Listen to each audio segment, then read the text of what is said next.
चारों तरफ देख भी रहे हैं, हमारे नेता जहां जा रहे हैं वहां भीड़ का आलम है। तो हम तो कब से कह रहे हैं कि भ्रष्टाचार चल रहा है। आज अरविंद शर्मा जी ने कहा 350 करोड़ का भ्रष्टाचार हुआ। आने वाले कुछ दिनों में भी सितंबर से पहले कहा जा रहा था कि बहुत सारे ऐसे नेता हैं जो कि भाजपा में हैं या फिर अन्य दलों के अंदर हैं, जल्दी ही ज्वाइन करेंगे कांग्रेस। क्या कुछ उसकी रूपरेखा है सर? तो हमें तो इस बात पे स्टैंप लगाने की जरूरत नहीं। अरविंद शर्मा जी ने तो इस बात पे स्टैंप लगाई है। करूंगा कि भ्रष्टाचार इस देश से मिटाया जाए, ये सबसे बड़ा मुद्दा है और जो आज देश को खाया जा रहा है। एक तरफ कांग्रेस जहां अपने संगठन को मजबूत करने में लगी है, संगठन के चुनाव कराने में लगी है, तो वहीं दूसरी तरफ न केवल पंचायत और निकाय चुनावों का बिगुल बज चुका है बल्कि तारीख तक मुकर्रर की जा चुकी है।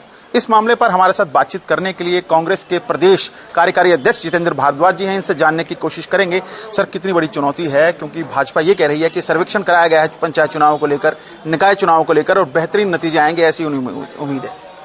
नतीजे तो आपके सामने आ जाएंगे और अभी पंचायत चुनाव तो करा ही नहीं रहे हैं, फिलहाल तो निकाय के चुनाव करा रहे हैं। और निकाय के चुनाव में पहले हमारी परसों पार्टी की मीटिंग हो जाए और हम ये तय कर लें कि हम सिंबल देंगे या नहीं देंगे, तो उसके बाद ही फिर मैं इसके ऊपर कोई निर्णय दे सकता हूँ कि भाई हम क्या स्थिति में रहेंगे। संगठन बनाने में लगे हैं अभी आप, संगठन की प्रक्रिया चल रही है, चुनाव चल रहे हैं, ऐसे में क्या कुछ लगता है कि निकाय चुनावों में कैसा प्रदर्शन कर पाएगी कांग्रेस? कांग्रेस डेफिनेटली जनता कांग्रेस की ओर देख रही है और आप चारों तरफ देख भी रहे हैं, हमारे नेता जहां जा रहे हैं वहां भीड़ का आलम है।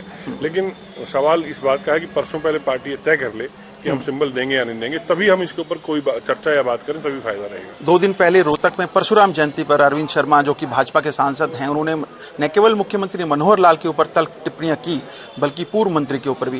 क्या लगता है कि भाजपा के अंदर सब कुछ सही नहीं चल रहा है?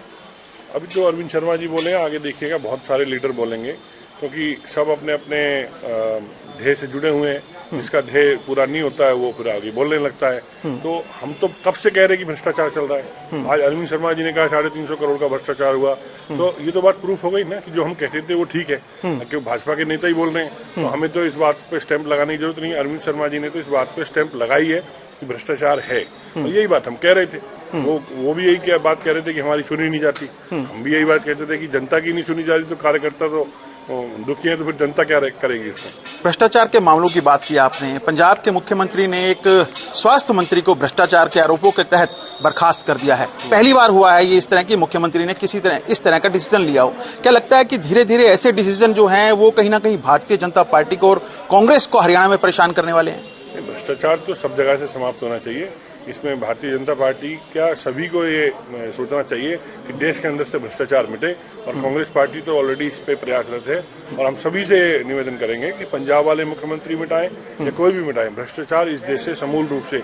मोदी जी भी इसी नारे को लेके आए थे। तो मैं तो सबसे ये निवेदन करूंगा कि भ्रष्टाचार इस देश से मिटाया जाए, ये सबसे बड़ा मुद्दा है और जो आज देश को खाया जा रहा है। चिंतन और मंथन की बैठक के बाद राजस्थान की मैं बात कर रहा हूं, अब यात्रा की बात की जा रही है। गुजरात से यात्रा होकर दिल्ली तक पहुंचेगी। क्या कुछ ये यात्रा है और इस यात्रा का मकसद क्या है? ये तो यात्रा पहले से चली हुई है, चिंतन शिविर से भी काफी दिन पहले से चली हुई है। ये तो सेवा दल ने एक गौरव क्रांति यात्रा, जो हमारी 75वीं वर्षगांठ है आजादी की, उसके ऊपर ये यात्रा निकाली है और देश के लोगों में एक मैसेज देने के लिए, क्योंकि कांग्रेस पार्टी एक ऐसी पार्टी है जिसने देश को आजाद कराया। तो वही एक वो लोगों के को विचार बताने के लिए कि भाई कांग्रेस पार्टी का क्या योगदान रहा, फिर लोगों को बताने के लिए और लोगों में जगाने के लिए कांग्रेस पार्टी ही एक ऐसी पार्टी है जो देश में भाजपा का विकल्प है। जितेंद्र जी, एक आखिरी सवाल ये है कि काफी लंबे समय के बाद संगठन खड़ा हुआ है, आपको भी महत्वपूर्ण जिम्मेदारी सौंपी गई है। क्या कुछ चुनौतियां हैं इस जिम्मेदारी को निभाने के लिए, संगठन को खड़ा करने के लिए? नहीं, चुनौती तो देखिए हर पद पर होती है। जब भी आपको कोई पद मिलता है तो चुनौती भरा ही वो पद होता है। लेकिन वो सवाल ये है कि हमें ईमानदारी से अपनी जिम्मेवारी को निभाना है। तो अगर पार्टी ने हमें ये विश्वास जताया तो हम उसको निभाएंगे, संगठन को खड़ा करेंगे। और ऑलरेडी संगठन देखिए, कल चौधरी भूपेंद्र सिंह हुड्डा जी और उदयमान जी के नेतृत्व में 8 पूर्व विधायक शामिल हुए और ये अभी सिलसिला निरंतर जारी रहेगा। तो आप देखिएगा कि बहुत जल्दी चुनाव प्रोसेस खत्म होती है, आपको संगठन बहुत मजबूती के साथ खड़ा हुआ दिखाई देगा। आने वाले कुछ दिनों में भी सितंबर से पहले कहा जा रहा था कि बहुत सारे ऐसे नेता हैं जो कि भाजपा में हैं या फिर अन्य दलों के अंदर हैं, जल्दी ही ज्वाइन करेंगे कांग्रेस। क्या कुछ उसकी रूपरेखा है सर? नहीं, करेंगे। भाजपा वाले तो आपको पता ही है भाजपा सरकार का क्या नीति है। अगर कोई आदमी भाजपा को छोड़ के इधर उधर जाता है तो वो तुरंत कलंकित हो जाता है। तो इसलिए भाजपा का जो डर है ना, वो डर अभी लोगों को रोके हुए। वो डर जिस दिन खत्म होगा, आप देखिएगा कि इनके यहाँ भगदड़ मचेगी और ये देखेंगे कि क्या हुआ, कुछ नहीं बचा वहाँ पे। तो कुछ समय की बात है, आपके सामने रिजल्ट जल्दी है सामने आएगा। शुक्रिया सर। तो ये हमारे साथ कार्यकारी अध्यक्ष जितेंद्र भारद्वाज जी थे, जिनका कहना है कि पंचायत और निकाय चुनाव को लेकर कांग्रेस ने कमर कस ली है, चिंतन मंथन किया जा रहा है और जल्द ही इसको लेकर न केवल ऑब्जर्वर नियुक्त किए जाएंगे बल्कि जो उम्मीदवार हैं उसकी सूची भी जारी की जाएगी। हालांकि पार्टी सिंबल पर चुनाव लड़ेगी या नहीं लड़ेगी, इसको लेकर बैठक कर ये जल्द ही साफ स्पष्ट कर दिया जाएगा कि कांग्रेस निकाय और पंचायत चुनावों में सिंबल पर चुनाव लड़ेगी या फिर नहीं।